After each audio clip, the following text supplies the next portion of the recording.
ನಾವು ಕಳೆದ 27-28 ರಾಜ್ಯದ ಉದ್ದಗಲಕ್ಕೆ ಹೋರಾಟ ಮಾಡಿದ್ದೇವೆ.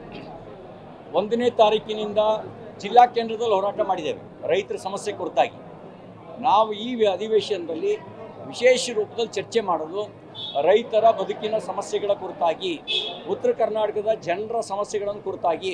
ಅದು ಕಬ್ಬು ಬೆಳೆ FRP ನಿಗದಿ ಇರ್ಬೋದು, ರೈತರಿಗೆ ಆಗ್ತಿರೋ ಅನ್ಯಾಯ ಇರ್ಬೋದು, ಮೆಕ್ಕೆಜೋಳ ಖರೀದಿ ಕೇಂದ್ರಕ್ಕಾಗಿ ಕಳೆದ 1.5 ತಿಂಗಳಿಂದ ರೈತರು ಹೋರಾಟ ಮಾಡದೇ ಇದ್ದರೂ ಕೂಡ ಈ ಸರ್ಕಾರ ಕಿವುಡಾಗಿ ವರ್ತನೆ ಮಾಡಿದ್ದು, ಕಣ್ಣಿದ್ದು ಕುರುಡಾಗಿ ವರ್ತನೆ ಮಾಡಿದ್ದು ಸಂಬಂಧಪಟ್ಟಂತೆ ಇರ್ಬೋದು.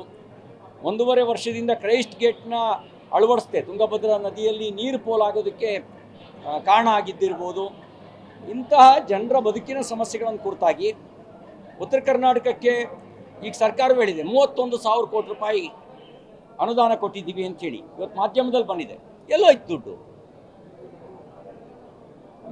ಕೋತಿ ತಾನು ತಿಂದು ಮೇಕೆ ಬಾಯಿಗೆ ಒರೆಸ್ತಾ ಈ ಎಲ್ಲ ವಿಷಯನ ಚರ್ಚೆ ಮಾಡ್ತೀವಿ. ಇದುವರೆಗೂ ಉತ್ತರ ಕರ್ನಾಟಕದ ಅಭಿವೃದ್ಧಿಗೆ ಎಷ್ಟು ಹಣವನ್ನು ವಿನಿಯೋಗಿಸಿದ್ದೀರಿ, ಎಷ್ಟು ಮಟ್ಟಿನ ಅನುಷ್ಠಾನ ಆಗಿದೆ, ಅದರ ವೈಟ್ ಪೇಪರ್ ತನ್ನಿ, ಶ್ವೇತಪತ್ರ ತನ್ನಿ. ಅಲ್ಲಿ ಲೂಟಿ ಹೊಡೆದಿದ್ದೆಷ್ಟು, ಅನುಷ್ಠಾನ ಆಗಿರೋದೆಷ್ಟು, ಈ ಎಲ್ಲ ವಿಷಯಗಳು ಚರ್ಚೆ ಆಗಬೇಕು. ಈ ವಿಷಯವನ್ನು ಚರ್ಚೆ ಮಾಡ್ತಾರೆ.